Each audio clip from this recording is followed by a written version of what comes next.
എടുക്കാൻ പോകുന്ന class consumer കോപ്പറേറ്റീവ്സിനെ പറ്റിയാണ്.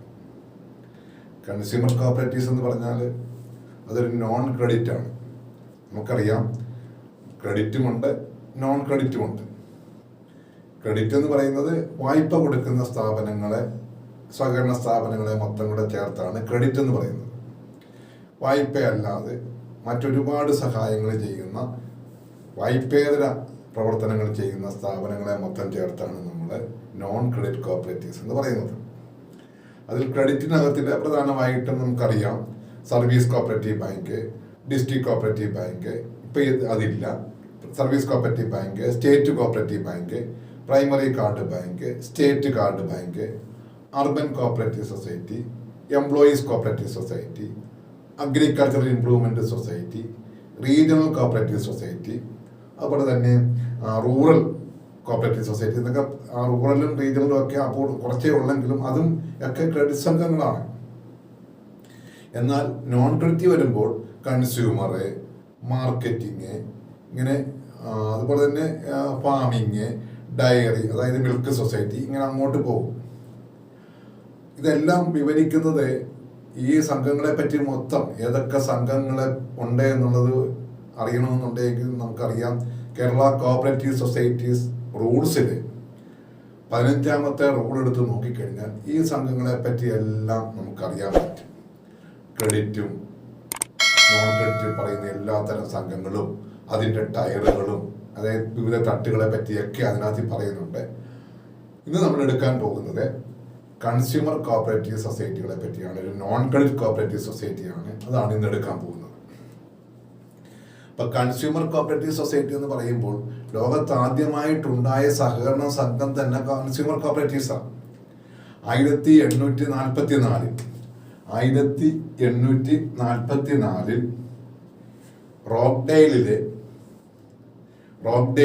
28 നെയ്ത്തുകാർ, ഫ്ലാനൽ വീവേഴ്സ്, 28 നെയ്ത്തുകാർ ചേർന്നുണ്ടാക്കിയ സഹകരണ സംഘം, അതാണ് Rochdale equitable society. Rochdale equitable society. ഈ സൊസൈറ്റി ഇത് ഇംഗ്ലണ്ടിലായിരുന്നു. ഇത് ഒരു കൺസ്യൂമർ സ്റ്റോർ ആയിരുന്നു. അതെ, അവിടെയുള്ള 28 നെയ്ത്തുകാർ, ഫ്ലാനൽ വീവേഴ്സ്,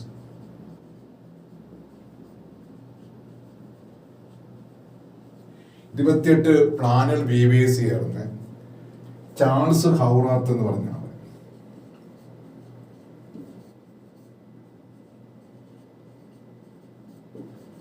ഈ ചാൾസ് ഹൗറാത്ത് എന്ന് പറഞ്ഞ ആളുടെ നേതൃത്വത്തിൽ 28 നെയ്ത്തുകാർ ചേർന്ന് 1844 റോക്ക്ഡെയിൽ ഇക്വിറ്റബിൾ സൊസൈറ്റി, ഇംഗ്ലണ്ടിലെ ഒരു സ്ഥലമാണ് റോക്ക്ഡെയിൽ, അവിടെയാണ് ആദ്യത്തെ കോപ്പറേറ്റീവ് സൊസൈറ്റി ആരംഭിക്കുന്നത്. ലോകത്തിലെ തന്നെ ആദ്യത്തെ കോപ്പറേറ്റീവ് സൊസൈറ്റിയാണ് അത്. കൺസ്യൂമർ കോപ്പറേറ്റീവ് സൊസൈറ്റി ആയിരുന്നു.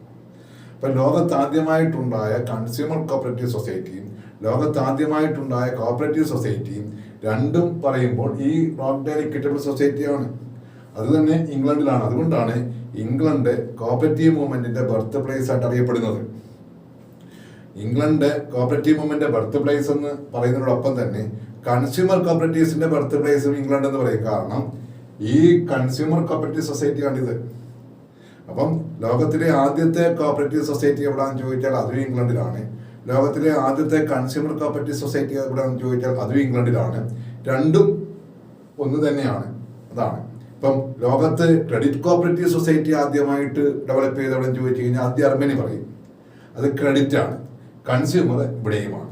ഇപ്പം 1844 ലോകത്ത് ആദ്യമായിട്ട് ഒരു കൺസ്യൂമർ കോപ്പറേറ്റീവ് സൊസൈറ്റി രൂപീകരിച്ചു. അത് ചാൾസ് ഹൗറാത്തിന്റെ നേതൃത്വത്തിൽ 28 നെയ്ത്തുകാർ ചേർന്നുണ്ടാക്കിയ സഹകരണ സംഘമാണ് റോക്ക്ഡെയിൽ ഇക്വിറ്റബിൾ സൊസൈറ്റി. അവരുടെ ഏറ്റവും വിജയകരമായ ഫസ്റ്റ് സക്സസ്ഫുൾ കോപ്പറേറ്റീവ് സൊസൈറ്റിയാണ്. അതുകൊണ്ട് തന്നെ അവരാണ് ആദ്യമായിട്ട് കോപ്പറേറ്റീവ്സിന് പ്രിൻസിപ്പിൾസ് കൊണ്ടുവന്നത്. അവരാണ് ഒരു ഡിസ്ട്രിക്ട് ഹോൾസെയിൽ സ്റ്റോർ അവിടെ ആരംഭിച്ചത്. ഇതെല്ലാം കൂടെ വരുന്നത് കൊണ്ട് അവരെ പൈനിയേഴ്സ്, അതായത് മുന്നിൽ നിന്നവർ എന്ന പേരിൽ റോക്ക്ഡെയിൽ പൈനിയേഴ്സ് എന്നറിയപ്പെടുന്നത് അതുകൊണ്ടാണ്. അപ്പം നമ്മൾ കൺസ്യൂമർ കോപ്പറേറ്റീവ്സിനെ പറ്റി പഠിക്കുമ്പോൾ ആദ്യമായിട്ട് ഓർക്കേണ്ട സംഗതി ഈ 1844 റോക്ക്ഡെയിൽ ഇക്വിറ്റബിൾ സൊസൈറ്റിയാണ്. അതാണ് ലോകത്തിൻ്റെ ഒരു ചെറിയ ചരിത്രം പോലെ നമുക്ക് പഠിക്കേണ്ടത്. നമ്മൾ ഇനി ഇന്ത്യയിലേക്ക് വരുമ്പോൾ ഇന്ത്യയിലെ ആദ്യത്തെ കൺസ്യൂമർ കോപ്പറേറ്റീവ് സൊസൈറ്റി 1905 മദ്രാസിൽ രൂപീകരിച്ച, മദ്രാസിലാണ്, അന്ന് മദ്രാസ് പ്രോവിൻസ് ആണ്, മദ്രാസ് പ്രോവിൻസിൽ ആരംഭിച്ച ട്രിപ്ലിക്കെയിൻ അർബൻ കോഓപ്പറേറ്റീവ് സൊസൈറ്റി. പിന്നെ ഈ ആദ്യത്തെ 3 അക്ഷരങ്ങൾ ചേർത്താണ് ടക്സ് എന്ന് പറയും, TUCS. The first consumer cooperative society in India started at Madras in 1905. The name Triplicane Urban Cooperative Society, അഥവാ TUCS or TUCS. ഇതാണ് ഇന്ത്യയിലെ ആദ്യത്തെ കൺസ്യൂമർ കോപ്പറേറ്റീവ് സൊസൈറ്റി. തുടർന്ന് ചില ചെറിയ കൺസ്യൂമർ സ്റ്റോറുകളൊക്കെ ആരംഭിക്കും എങ്കിലും വലുതായിട്ടൊന്നും വിജയിച്ചു പോയില്ല. പിന്നെ എപ്പോഴാണെന്ന് ചോദിച്ചാൽ പ്രധാനമായിട്ടും ഫസ്റ്റ് വേൾഡ് വാർ, 1ാം ലോക മഹായുദ്ധ കാലഘട്ടത്തിൽ ഒരുപാട് കൺസ്യൂമർ സ്റ്റോറുകൾ ഡെവലപ്പ് ചെയ്തു.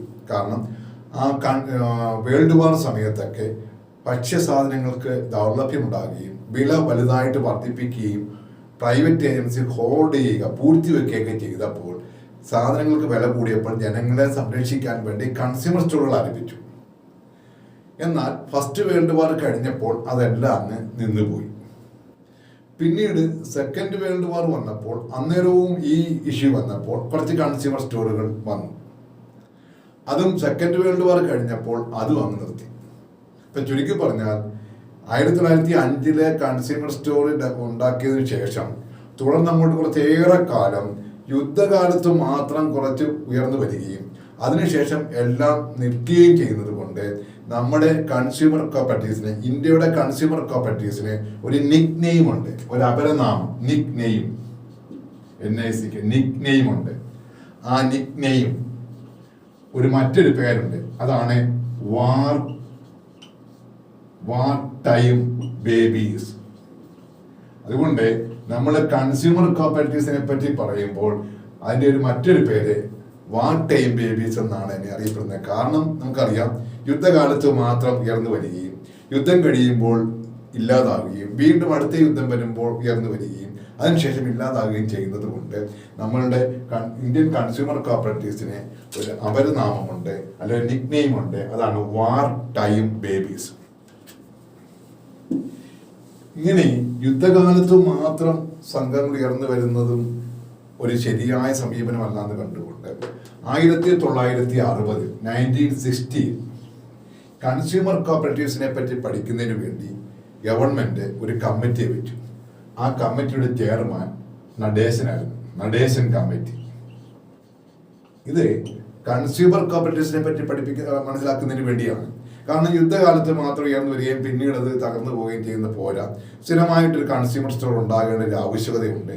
അത് കോപ്പറേറ്റീവ് സെക്ടറിൽ തന്നെ ഉണ്ടാകണമെന്നുള്ളത് കൊണ്ട് അതിനെപ്പറ്റി എന്താണ് ഇതിൻ്റെ പോരായ്മകളെന്ന് പഠിച്ച് മനസ്സിലാക്കുന്നതിന് വേണ്ടി 1960 ഡോക്ടർ നടേശനെ കമ്മിറ്റിയുടെ ചെയർമാനാക്കിക്കൊണ്ട് ഒരു നടേശൻ കമ്മിറ്റി അപ്പോയിന്റ് ചെയ്തു. ആ നടേശൻ കമ്മിറ്റി റിപ്പോർട്ടൊക്കെ സമർപ്പിച്ചു അടുത്ത വർഷം തന്നെ. അങ്ങനത്തെ ഈ കോപ്പറേറ്റീവ് മേഖലയിലുള്ള ഈ പ്രശ്നങ്ങളും ഏതാണ്ട് 60 വെച്ചെങ്കിലും 1961 ആയപ്പോഴത്തേക്കും അതിൻ്റെ റിപ്പോർട്ടും വെച്ചു. ആ റിപ്പോർട്ട് കിട്ടുകയും പിന്നീട് പല ഭാഗങ്ങളിൽ നിന്നുള്ള ചർച്ചകളും ഒക്കെ വന്നതിൻ്റെ ഭാഗമായിട്ട് കൺസ്യൂമർ കോപ്പറേറ്റീവ്സ് ഡെവലപ്പ് ചെയ്യാത്തതിൻ്റെ പ്രധാനപ്പെട്ട കാരണം സാമ്പത്തികമായ പ്രയാസമാണെന്ന് മനസ്സിലാക്കിക്കൊണ്ട് അതൊക്കെ ഈ റിപ്പോർട്ടിലുണ്ടായിരുന്നു. ജനങ്ങൾക്ക് സാമ്പത്തികമായി ഇത് നടത്തി കൊണ്ടുപോകാനുള്ള പ്രയാസമുണ്ട്, ലാഭകരമല്ല എന്നുള്ള കാര്യങ്ങളുണ്ടായിരുന്നു. അതുകൊണ്ട് 1962 സെൻട്രൽ ഗവൺമെന്റ്, കേന്ദ്ര ഗവൺമെന്റ്, അന്നത്തെ കേന്ദ്ര ഗവൺമെന്റ്, സംസ്ഥാന ഗവൺമെന്റുകളല്ല, സംസ്ഥാന വിഷയമാണ് സഹകരണമെങ്കിൽ പോലും കൺസ്യൂമർ കോപ്പറേറ്റീവ്സിന്റെ ഈ പരാജയം പരിഹരിക്കുന്നതിന് വേണ്ടി സെൻട്രൽ ഗവൺമെന്റ് 1962 ഒരു പദ്ധതി കൊണ്ടുവന്നു. അതാണ് centrally sponsored scheme. Centrally sponsored scheme central government sponsor ചെയ്യുന്ന ഒരു പദ്ധതി.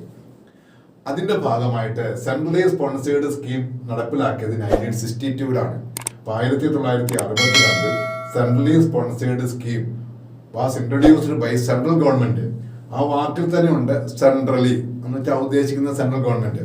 സ്പോൺസർ എന്ന് വെച്ച് കഴിഞ്ഞാൽ സാമ്പത്തിക സഹായം ചെയ്യുക, സ്കീം എന്ന് വെച്ചാൽ പദ്ധതി. അതാണ് centrally sponsored scheme 1962.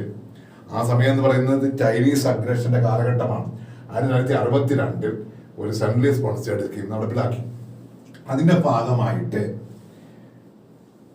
Urban ഏരിയാസിൽ consumer cooperatives തുടങ്ങുന്നതിന് പൈസ കൊടുത്തു സർക്കാർ, സാമ്പത്തിക സഹായം ചെയ്തു. മൊത്തം അല്ലെങ്കിൽ പോലും ചെറിയ സഹായം കൊടുത്തു. പിന്നീട് റൂറൽ ഏരിയാസിൽ കൺസ്യൂമർ കോപ്പറേറ്റീവ്സ് ആരംഭിക്കുന്നതിന് സഹായം കൊടുത്തു.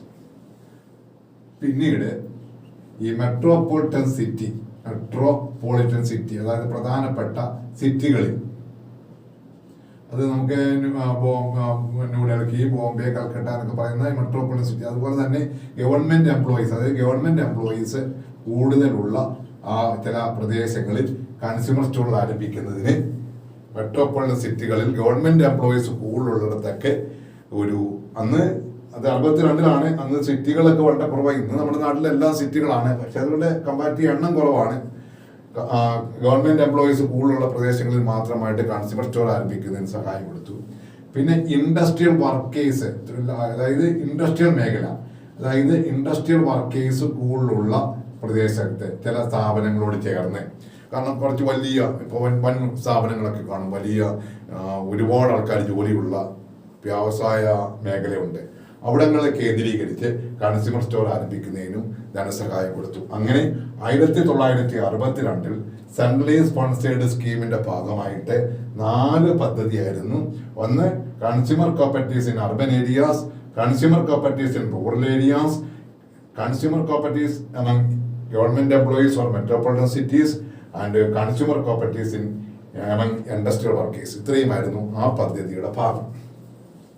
അപ്പൊ ഇത്രയും ആണ് ഈ കൺസ്യൂമർ കോപ്പറേറ്റീവ്സുമായി ബന്ധപ്പെട്ട് പിന്നീടാണ് നമ്മുടെ രാജ്യത്ത് കൺസ്യൂമർ കോപ്പറേറ്റീവ്സ് ഒന്ന് ഡെവലപ്പ് ചെയ്യാൻ തുടങ്ങിയത്. അല്പമെങ്കിലും കൺസ്യൂമർ കോപ്പറേറ്റീവ്സ് ഒന്ന് ഡെവലപ്പ് ചെയ്യാൻ തുടങ്ങിയത് ഈ സെൻട്രലി സ്പോൺസേർഡ് സ്കീമിന്റെ ഭാഗമായിട്ടാണ്. അതാണ് അതിന്റെ ചരിത്രം. 1844 ലോകത്തെ ആദ്യത്തെ consumer cooperative society, 1905 Triplicane urban cooperative society ഇന്ത്യയിൽ, മറ്റൊരു പേര് കൺസ്യൂമർ സ്റ്റോറിന് വാർ ടൈം ബേബീസ്. 1960 കൺസ്യൂമർ കോപ്പറേറ്റീവ്സിനെ പറ്റി പഠിക്കാൻ ഒരു കമ്മിറ്റി, നടേശൻ കമ്മിറ്റി, അവർ 61 റിപ്പോർട്ട് വെച്ചു. 1962 സെൻട്രലി സ്പോൺസേർഡ് സ്കീം നടപ്പിലാക്കി.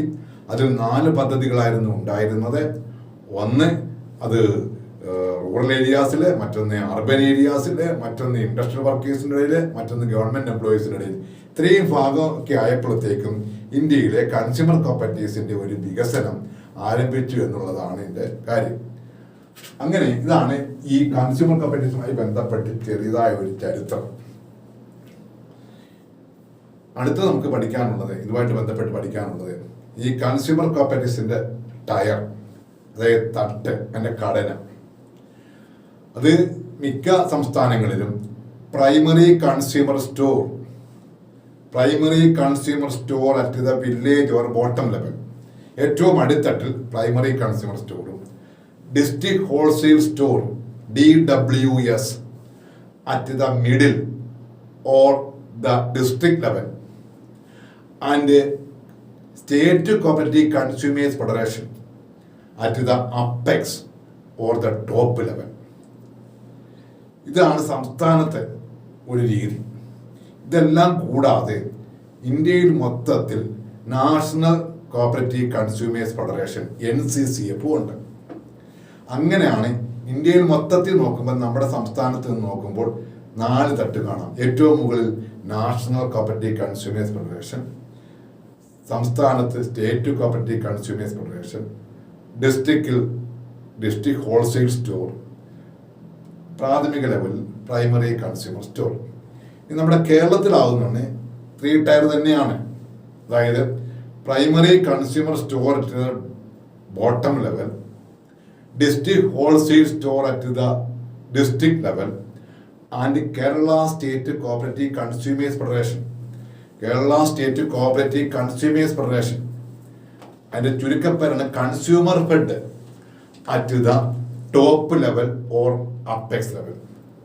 കേരളത്തിൽ ഈ 3 ടയർ കൂടാതെ ഇന്ത്യയിൽ നോക്കുമ്പോഴാണ് ഒരു നാഷണൽ കോഓപ്പറേറ്റീവ് കൺസ്യൂമേഴ്സ് ഫെഡറേഷൻ പറയുന്നത്. നമ്മളോട് പരീക്ഷയ്ക്ക് ചോദിക്കുന്നത് the consumer cooperatives in Kerala as a dash tier എന്ന് ചോദിച്ചാൽ 3 ടയർ എന്ന് തന്നെ പറയണം. 3 ടയർ ആണ്. കാരണം consumer fed, district wholesale store, primary consumer store, ഇതാണ് അതിൻ്റെ തട്ട് നമ്മൾ പറഞ്ഞിരിക്കുന്നത്. ഇതിൻ്റെ 3 എണ്ണത്തെ പറ്റി നമ്മൾ പഠിച്ചിട്ട് അതുപോലെ തന്നെ ദേശീയ തലത്തിലെ NCCFനെ പറ്റി പഠിക്കുമ്പോഴാണ് ആ ചാപ്റ്റർ തീരുന്നത്. നമ്മൾ ആദ്യം ഹിസ്റ്ററി പറഞ്ഞു. ഇനിയിപ്പോൾ ഇതിൻ്റെ ഓരോന്നിനെ പറ്റിയാണ് നമ്മൾ പഠിക്കാൻ പോകുന്നത്. അപ്പോൾ ഏറ്റവും ഒന്ന് Kerala state cooperative consumers federation നമ്മുടെ സംസ്ഥാന ലെവലിലെ ഏറ്റവും മുകളിൽ നിന്ന് തുടങ്ങി താഴെ എത്തിയിട്ട് നമ്മൾ ദേശീയ തലത്തിലേക്ക് പഠിക്കും.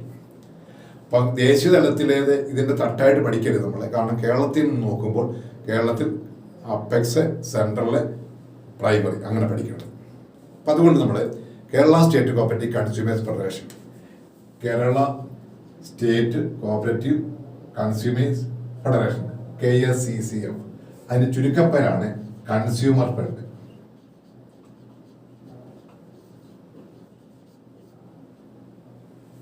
കൺസ്യൂമർ ഫെഡ് എന്ന് പറഞ്ഞു കഴിഞ്ഞാൽ it is an apex institution. It is an apex cooperative institution in the field of consumer cooperatives.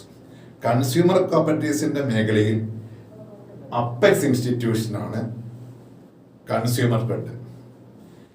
പ്രത്യേകിച്ച് NCCSും നാഷണൽ അപ്പെക്സ് ഇൻസ്റ്റിറ്റ്യൂഷൻ എടുത്ത് ചോദിക്കും. ദേശീയ തലത്തിലെ അപ്പെക്സ് സ്ഥാപനം ചോദിക്കുമ്പോൾ നമ്മൾ NCCF പറയണം. വെറും അപ്പെക്സ് എന്ന് മാത്രമാണെങ്കിൽ നമ്മൾ കൺസ്യൂമർ ഫെഡേ പറയാവൂ. അതിന് കാരണം കൂടിയുണ്ട്. നമ്മുടെ കേരള കോഓപ്പറേറ്റീവ് സൊസൈറ്റീസ് ആക്ടില് സെക്ഷൻ 2 എന്ന് പറയുന്നത്, സെക്ഷൻ 2 ഡെഫിനിഷൻസ് ആണ്. നമ്മുടെ കേരള കോഓപ്പറേറ്റീവ് സൊസൈറ്റീസ് ആക്ടിലെ ഒരുപാട് 110 സെക്ഷനകത്ത് നമ്മൾ ആ സെക്ഷനുകൾ വായിച്ചു പോകുന്ന അവസരത്തിൽ ചില ടേമുകൾ നമുക്ക് അതിൻ്റെ ഡെഫിനിഷൻ തെളിഞ്ഞതിന് വേണ്ടി വരും. ഇപ്പം ഈ അപ്പെക്സ് എന്ന് തന്നെ പറയും, ബൈല എന്ന് ചിലപ്പോൾ നമ്മുടെ വായിച്ചു പോകുമ്പോൾ കാണും.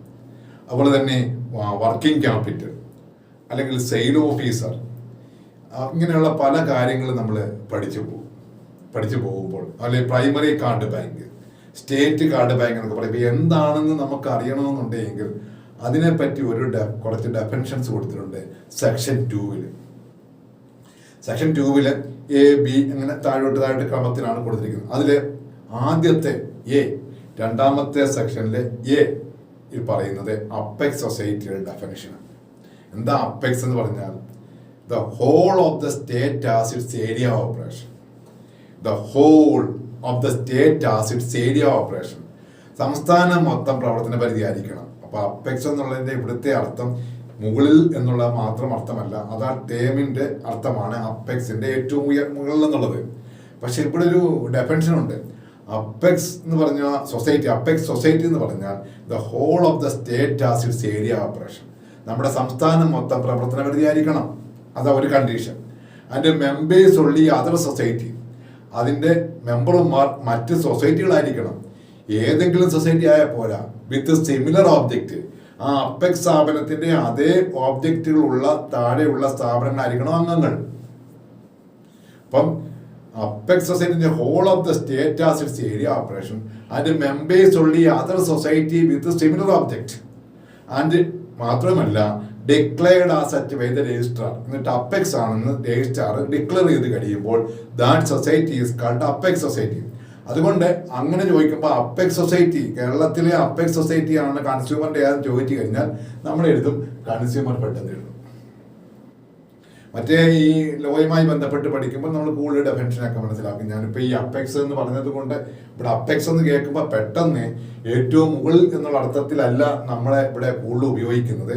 ഇത്രയും ഈ ഡെഫിനിഷൻ ഉൾക്കൊള്ളുന്ന കണ്ടീഷൻസ് എല്ലാം സാറ്റിസ്ഫൈ ചെയ്ത സംഘം അല്ലെ സ്ഥാപനം എന്ന രൂപത്തിലാണ് അപ്പെക്സ് ഉപയോഗിക്കുന്നത്. കൺസ്യൂമർ ഫെഡ് ഈ നമ്മളുടെ രണ്ടാമത്തെ സെക്ഷനിലെ സെക്ഷൻ 2 A പറഞ്ഞിരിക്കുന്ന അപ്പെക്സ് സൊസൈറ്റി എന്ന ഡെഫിനിഷനിൽ പറഞ്ഞിരിക്കുന്ന എല്ലാ കണ്ടീഷനും സാറ്റിസ്ഫൈ ചെയ്തുകൊണ്ട് it is an apex society, consumer fed.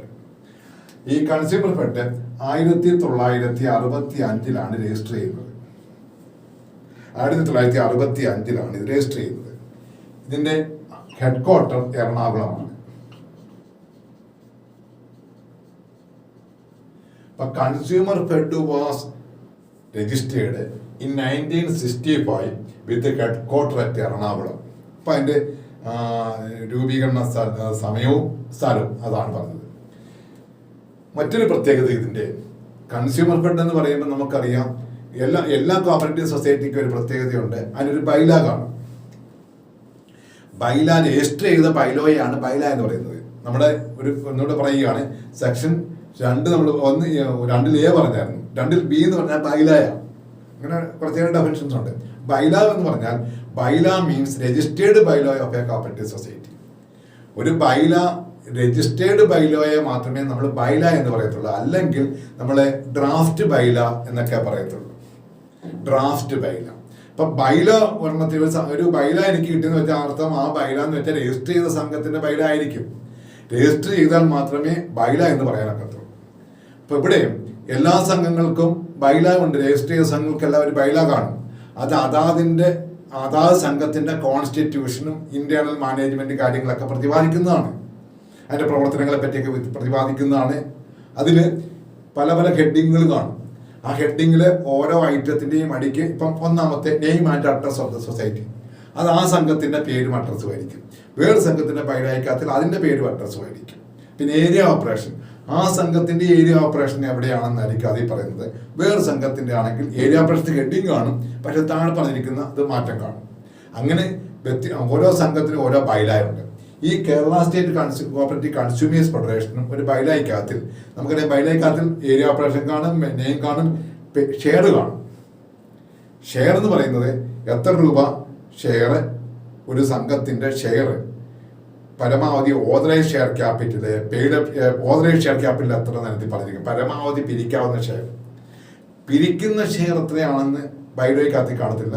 അതിൻ്റെ അനുസരിച്ച് അനുസരിച്ച് ഓരോ ദിവസവും മാറിക്കൊണ്ടിരിക്കുകയായതുകൊണ്ട് ആ വർഷാവസാനം ആ സംഘത്തിന്റെ ആഡ് സർട്ടിഫിക്കറ്റ് ആക്കി കാണും പെയ്ഡ് അപ്പ് ഷെയർ ക്യാപിറ്റൽ.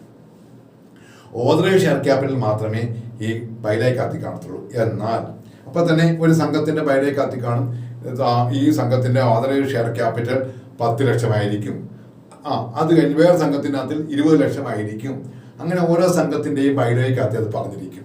അപ്പൊ ആ ബൈലായി പറഞ്ഞിരിക്കുന്ന ഷെയറിന് എന്നോട് എത്തും. ചിലപ്പോൾ പിരിച്ച് ചിലപ്പോൾ 10 ലക്ഷം പിരിക്കാൻ പറഞ്ഞ് 10 ലക്ഷമാണ് ഓതറൈസ്ഡ് എങ്കിൽ ആ സംഘം പീഡപ്പ്, അതായത് പിരിച്ചെടുത്ത എല്ലാം 10 ലക്ഷം ആയെന്നിരിക്കട്ടെ.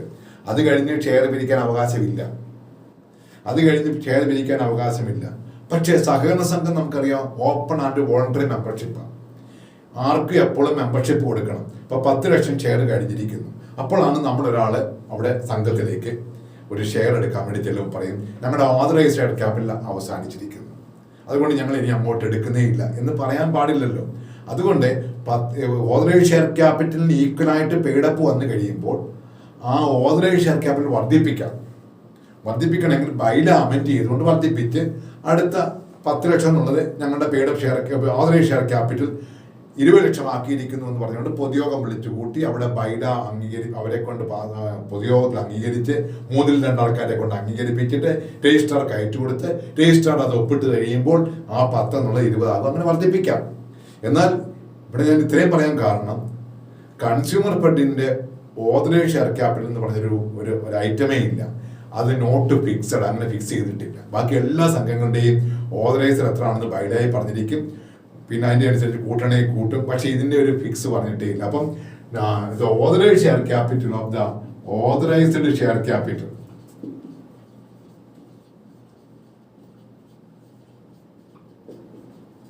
നോട്ട് ഫിക്സഡ് എന്നാണ്, ഫിക്സ് ചെയ്തിട്ടില്ല. ഇതാണ് കൺസ്യൂമർ ഫെഡിന്റെ ഒരു കാര്യം. 1965 ആരംഭിച്ചു. അതുപോലെ തന്നെ അതിന്റെ ഓതറൈസ്ഡ് ഷെയർ ക്യാപിറ്റൽ ഫിക്സ് ചെയ്തിട്ടില്ല. അടുത്തത് കൺസ്യൂമർ ഫെഡിന്റെ പ്രധാനപ്പെട്ട ഒരു പദ്ധതിയാണ് അവരുടെ സൂപ്പർ മാർക്കറ്റുകൾ. അപ്പൊ കൺസ്യൂമർ ഫെഡ് സാധാരണഗതിയിൽ സൂപ്പർ മാർക്കറ്റുകൾ നടത്തേണ്ട ഉത്തരവാദിത്തം ഓരോ സംസ്ഥാനത്തും ഡിസ്ട്രിക്ട് ലെവലിലുള്ള സ്ഥാപനങ്ങളാണ് ചെയ്യേണ്ടത്. District level district wholesale store ആണ് സൂപ്പർ മാർക്കറ്റുകൾ അല്ലെങ്കിൽ ഡിപ്പാർട്ട്മെന്റ് സ്റ്റോറുകൾ നടത്തേണ്ടത്. എന്നാൽ നമ്മുടെ സംസ്ഥാനത്തെ ഡിസ്ട്രിക്ട് ഹോൾസെയിൽ സ്റ്റോറുകൾ മിക്കതും പ്രവർത്തനം നിലച്ചിരിക്കുന്നതാണ്. മിക്ക ഡിസ്ട്രിക്റ്റുകളിലും ഡിസ്ട്രിക്ട് ഹോൾസെയിൽ സ്റ്റോറുകൾ പ്രവർത്തനം നിന്നുപോയി. പേരിന് മാത്രമേ ഉള്ളൂ. അവർക്ക് ഇതൊന്നും നടത്താനുള്ള സാമ്പത്തികമില്ല, പേരിന് കിടക്കുന്നേ ഉള്ളൂ. എന്നാൽ ഈ കൺസ്യൂമർ ഫെഡ് അതുകൊണ്ട് നേരിട്ട് ഡിപ്പാർട്ട്മെന്റ് സ്റ്റോറുകൾ നടത്തുന്നുണ്ട്. അപ്പൊ കൺസ്യൂമർ ഫെഡ് നടത്തുന്ന ഡിപ്പാർട്ട്മെന്റ് സ്റ്റോറുകൾ, അതായത് സൂപ്പർ മാർക്കറ്റ് ഡിപ്പാർട്ട്മെന്റ് സ്റ്റോർ, അതായത് അവർ നടത്തുന്ന സൂപ്പർ മാർക്കറ്റുകൾ, ഇപ്പൊ നമ്മുടെ സൂപ്പർ മാർക്കറ്റുകൾ, അതിന്റെ പേരാണ് ത്രിവേണി. അപ്പം ഇതാ supermarket or department stores run by the consumer fed is called Triveni എന്ന് പറഞ്ഞ പേരിലാണ്.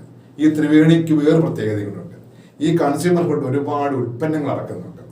നോട്ട് ബുക്കുകള്, കുട, പിന്നെ ഈ കറി പൗഡറുകൾ, പിന്നെ ആട്ട, റവ, ഇതെല്ലാം പാക്ക് ചെയ്ത് അവരായിട്ട് ഇറക്കുന്നുണ്ട്. അവരുടെ ഉൽപ്പന്നത്തിന്റെ ബ്രാൻഡ് നെയിമും കൺസ്യൂമർ ഫെഡിന്റെ ഉൽപ്പന്നത്തിന്റെ ബ്രാൻഡ് നെയിമും ത്രിവേണി എന്ന് തന്നെയാണ്. അപ്പൊ ത്രിവേണി എന്ന് പറയുന്നത് അതിന്റെ ഡിപ്പാർട്ട്മെന്റ് സ്റ്റോറിന്റെ പേര് ത്രിവേണി സൂപ്പർ മാർക്കറ്റ് എന്നാണ്. അതിന്റെ ബ്രാൻഡ് നെയിമും ത്രിവേണി എന്നാണ്. അവരുടെ ഉൽപ്പന്നങ്ങളുടെ ബ്രാൻഡ് നെയിം നിങ്ങൾക്ക് അറിയാം. ത്രിവേണി നോട്ട് ബുക്കുകളൊക്കെ പണ്ട് വലിയ പ്രചാരമുള്ളതായിരുന്നു. ഇപ്പൊ പല പ്രൈവറ്റുകളും ഒരുപാട് വന്നെങ്കിലും ത്രിവേണിയുടെ ഡിമാൻഡ് കുറയുന്നില്ല. അപ്പൊ ത്രിവേണി നോട്ട് ബുക്കുകളും, അപ്പൊ ത്രിവേണി നോട്ട് ബുക്ക് മാത്രമല്ല, ത്രിവേണിയുടെ കൺസ്യൂമർ ഫെഡിന്റെ ഏത് ഉൽപ്പന്നത്തിന്റെയും ബ്രാൻഡ് നെയിം ത്രിവേണി ആട്ട, ത്രിവേണി റവ, മല്ലിപ്പൊടി, അങ്ങനെ പോലെ പൊടി, അങ്ങനെയുള്ള എല്ലാം ത്രിവേണി എന്നാണ് അറിയപ്പെടുന്നത്.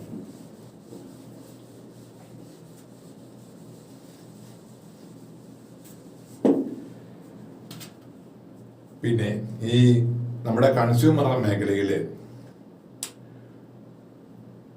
ഒരു വേണ്ടത്ര ശക്തി കുറഞ്ഞു എന്ന് തോന്നിയപ്പോൾ ഈ കൺസ്യൂമർ ഫെഡിനെ ഒന്നുകൂടെ ഒന്ന് വികസിപ്പിച്ചെടുക്കുന്നതിന് വേണ്ടിയും ഗ്രാമീണ മേഖലയിൽ കൺസ്യൂമറിന്റെ ഉൽപ്പന്നങ്ങൾ കൂടുതൽ വിതരണം ചെയ്യുന്നതിന് വേണ്ടിയും കൺസ്യൂമർ സ്റ്റോറിന്റെ പ്രവർത്തനം മെച്ചപ്പെടുത്തുന്നതിനും വേണ്ടി 1997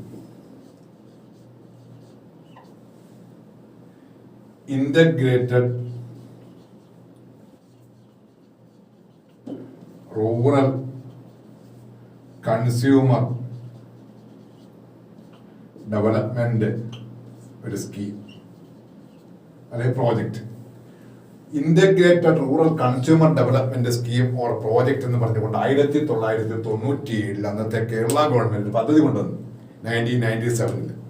അപ്പൊ കൺസ്യൂമർ മേഖലയിലുള്ള വേണ്ടത്ര പുരോഗതി നമ്മൾ ഉദ്ദേശിച്ചതുപോലെ അങ്ങോട്ട് ഡെവലപ്മെന്റ് ആകുന്നില്ല.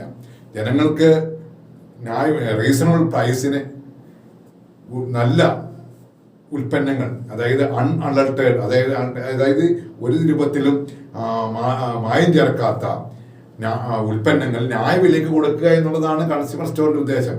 അത് എല്ലായിടത്തും എത്തിയാൽ മാത്രമേ ഇതിന്റെ ജനങ്ങൾക്ക് അതിന്റെ പ്രയോജനം ലഭിക്കത്തുള്ളൂ. അങ്ങനെ വന്നപ്പോൾ ഈ Kerala state cooperative consumers federation ഉൽപ്പന്നങ്ങളെ ത്രിവേണികളിലൂടെ മാത്രം വിറ്റാൽ ആകുന്നില്ല. ഡിസ്ട്രിക്ട് ഹോൾസെയിൽ സ്റ്റോറുകൾ വേണ്ടത്ര പ്രവർത്തിക്കുന്നുമില്ല. പ്രൈമറി കൺസ്യൂമർ സ്റ്റോറുകളും വേണ്ടത്ര കാര്യമായിട്ടില്ല. അപ്പൊ ഈ ജനങ്ങളിലേക്ക് കൂടുതലെത്തണം, ഗ്രാമീണ മേഖലയിലേക്ക് കൂടുതലെത്തിയാൽ മാത്രമേ ഇതിന്റെ പ്രയോജനം ഗ്രാമീണ മേഖലയ്ക്ക് കിട്ടുന്നത്. 1997 കൊണ്ടുവന്നൊരു പദ്ധതിയാണിത്. ഇതിന്റെ ഭാഗമായിട്ടാണ് 1997 മുതൽ നീതി സ്കീം എന്നൊരു പദ്ധതിയും അതുപ്രകാരം നീതി സ്റ്റോറുകൾ ആരംഭിച്ചു. 1997 ആദ്യഘട്ടം എന്ന രീതിയിൽ 1000 നീതി സ്റ്റോറുകൾ ആരംഭിക്കാൻ അന്നത്തെ സർക്കാർ തീരുമാനിച്ചു. ഈ ഇന്റഗ്രേറ്റഡ് റൂറൽ കൺസ്യൂമർ ഡെവലപ്മെന്റ് സ്കീമിന്റെ പദ്ധതിയുടെ ഭാഗമായിട്ട് 1997 നീതി സ്കീമിലൂടെ നീതി സ്റ്റോർ ആരംഭിച്ചത്. ഇത് മൊത്തത്തിൽ 1997 പഠിച്ചാൽ മതി ഇതിന്റെ എല്ലാം കൂടെ. 1997 ഇന്റഗ്രേറ്റഡ് റൂറൽ കൺസ്യൂമർ ഡെവലപ്മെന്റ് സ്കീമിന്റെ ഭാഗമായിട്ട് നീതി സ്കീമും അതിന്റെ ഭാഗമായിട്ട് നീതി സ്റ്റോറുകളും ആരംഭിച്ചു. എന്ന് വെച്ചാൽ കൺസ്യൂമർ ഫെഡ് സാധനങ്ങൾ വാങ്ങിച്ചിട്ട് ഈ കേരളത്തിലെ വിവിധങ്ങളായിട്ടുള്ള പ്രൈമറി സർവീസ് കോപ്പറേറ്റീവ് ബാങ്കുകളിൽ കൊണ്ട് കൊടുക്കും. സർവീസ് കോപ്പറേറ്റീവ് ബാങ്ക് അവരുടെ ഒരു റൂമിനകത്തിൽ സാധനങ്ങൾ വാങ്ങിച്ച് വെച്ചിട്ട് അത് അവരുടെ ഒരു ആളിനെ കൊണ്ട് തന്നെ വിൽപ്പന നടത്തിക്കിട്ട് വിറ്റ് കിട്ടുന്ന ക്യാഷിന്റെ 4% അവരെടുത്തുകൊണ്ട് ബാക്കി കൺസ്യൂമർ ഫെഡിന് കൊടുക്കും. അപ്പൊ കൺസ്യൂമർ ഫെഡിനെ പ്രത്യേകിച്ച് കെട്ടം വേണ്ട, എല്ലാ ജോലിക്കാരെ വെക്കണ്ട. ഇത് പ്രൈമറി സ്റ്റോറുകൾ, സർവീസ് കോപ്പറേറ്റീവ് ബാങ്കുകൾ ഇതുണ്ടല്ലോ, ഈ സ്റ്റോറുകൾ, ഈ ജോലിക്കാരൊക്കെ ഉള്ള അവരെ കൂടെ പ്രയോജനപ്പെടുത്തിക്കൊണ്ട് അവരെ കൊണ്ടത് നടത്തിക്കുക. അതിൽ നിന്ന് കിട്ടുന്ന വിൽപ്പനയുടെ വിലയിൽ 4% ആ സ്ഥാപനത്തിന്റെ ജീവനക്കാർക്ക്, അവിടെ ജോലി ചെയ്യുന്നവർക്കും അതിന്റെ സാധനങ്ങൾക്ക് വേണ്ടി എടുത്തിട്ട് ബാക്കിയുള്ള പൈസ അവിടെ തിരിച്ചടയ്ക്കുക. അപ്പൊ സാധനങ്ങൾ ഇങ്ങനെ കൊടുത്തോണ്ടേയിരിക്കും. വിൽക്കുന്ന പൈസ ശതമാനം കമ്മീഷൻ എടുത്തിട്ട് ബാക്കി അടച്ചുകൊണ്ടിരിക്കുകയും ചെയ്യുക. ഇങ്ങനെ ഒരു സ്കീമാണ് നീതി സ്കീം 1997 നടപ്പിലാക്കി.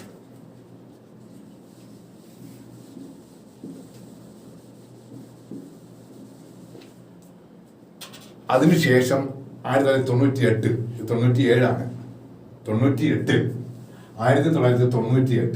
നമ്മുടെ നാട്ടിൽ ഈ മെഡിക്കൽ സ്റ്റോറുകളിൽ വലിയ രീതിയിലുള്ള വിലവർധനമാണ്.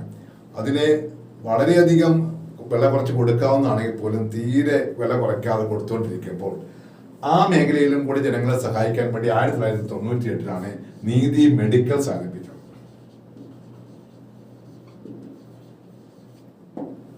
നീതി മെഡിക്കൽസ്. അപ്പൊ നീതി മെഡിക്കൽസ് ആരംഭിച്ചു. അത് 1998 അതും ഈ പറഞ്ഞതുപോലെ നേരിട്ട് അവര് നടത്തുന്നുണ്ട്. കൂടാതെ സർവീസ് കോപ്പറേറ്റീവ് ബാങ്കുകളോട് പറഞ്ഞു, നിങ്ങൾ ഒരു കെട്ടിടം എടുത്തിട്ട് അതിന്റെ ഇൻഫ്രാസ്ട്രക്ചറൊക്കെ ശരിയാക്കി കഴിഞ്ഞാൽ ഞങ്ങൾ നീതി മരുന്നുകൾ കൊണ്ടുതരാം, അതിൽ നിന്ന് നിങ്ങൾക്കൊരു കമ്മീഷൻ കിട്ടും, ആ കമ്മീഷൻ എടുത്തിട്ട് ബാക്കി അടച്ചാൽ മതി. ഇപ്പൊ വില കുറച്ച് ചിലപ്പോൾ 20% വരെ വിലയിൽ നിന്ന് 20% കുറച്ചാ കൊടുക്കുന്നത്. നീതി മെഡിക്കൽ സ്റ്റോർ കൺസ്യൂമർ ഫെഡ് അതിന്റെ മാർക്കറ്റ് വിലയിൽ നിന്ന് 20% കുറച്ച് സർവീസ് കോപ്പറേറ്റീവ് ബാങ്കിന് കൊടുക്കും. സർവീസ് കോപ്പറേറ്റീവ് ബാങ്ക് 20% കുറച്ച് ജനങ്ങൾ കൊടുക്കത്തില്ല, 10% കുറച്ച് ജനങ്ങൾ കൊടുക്കും. 10% അവരുടെ കമ്മീഷനായിട്ട് എടുക്കും അതിന്റെ പ്രവർത്തനത്തിന്. എന്നാലും പൊതുജനങ്ങൾക്ക് 10% മുതലും ചിലതിന് 20% വരെയൊക്കെ, ചിലപ്പോൾ 12%, 13% ഒക്കെ വില കുറച്ചാണ് കിട്ടുന്നത്. ആ ഒരു പദ്ധതിയാണ് നീതി മെഡിക്കൽസ്. അപ്പൊ 1997 നീതി സ്റ്റോറും, അത് കൺസ്യൂമർ ആർട്ടിക്കിൾസിന്റെ ആണെങ്കിൽ 1998 നീതി മെഡിക്കൽസ് എന്ന് പറഞ്ഞുകൊണ്ട് പദ്ധതി ആരംഭിച്ചു. കൂടാതെ ഈ ഗ്യാസിന്റെ ഒക്കെ വളരെയധികം ഞെരുക്കമുണ്ടായി. ഇപ്പൊ ഗ്യാസ് കിട്ടാനില്ല വന്നപ്പോഴത്തേക്ക്, അന്നൊക്കെ പഴയ കാലത്ത്, ഇപ്പൊ പിന്നെ ആവശ്യത്തിന് കിട്ടും. അപ്പൊ 2000 മുതൽ ഒരു പദ്ധതി നടപ്പിലാക്കി. അതാണ് നീതി ഗ്യാസ്.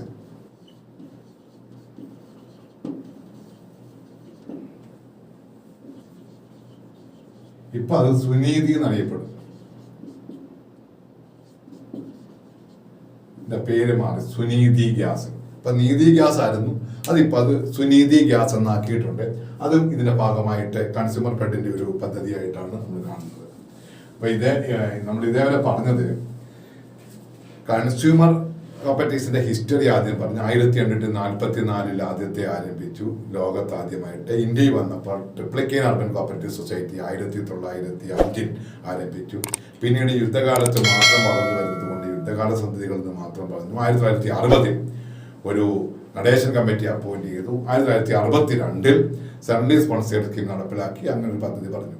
പിന്നെ കേരളത്തിലേക്ക് വന്നപ്പോൾ 3 ടയർ ആണെന്നും കൺസ്യൂമർ ഫെഡ് ഏറ്റവും മുകളിലാണെന്നും അതിൻ്റെ ഇടയ്ക്ക് ഡിസ്ട്രിക്ട് ഹോൾസെയിൽ സ്റ്റോർ ആണെന്നും അതിൻ്റെ ഇടയ്ക്ക് പ്രൈമറി കൺസ്യൂമർ സ്റ്റോർ ആണെന്നും അതിൽ നമ്മൾ Kerala state cooperative consumers federation consumer ഫെഡുമായി ബന്ധപ്പെട്ട് അതൊരു അപ്പെക് സ്ഥാപനമാണെന്നും സംസ്ഥാനം മൊത്തം പ്രവർത്തനപരിധി ഉണ്ടെന്നും 1965 അത് ആരംഭിച്ചതെന്നും എറണാകുളമാണ് അതിൻ്റെ ആസ്ഥാനമെന്നും അതിനെ കുറച്ച് പദ്ധതികളെ പറ്റി പറഞ്ഞു. അവരാണ് ഡിപ്പാർട്ട്മെന്റ് സ്റ്റോർ നടത്തുന്നത്. അതിൻ്റെ പേര് ത്രിവേണി എന്നാണ്. അവരാണ് ത്രിവേണിയിലൂടെ അവരുടെ ഉൽപ്പന്നങ്ങൾ വിൽക്കുന്നുണ്ട്. അതിൻ്റെ ബ്രാൻഡ് നെയിമും ത്രിവേണിയാണ്.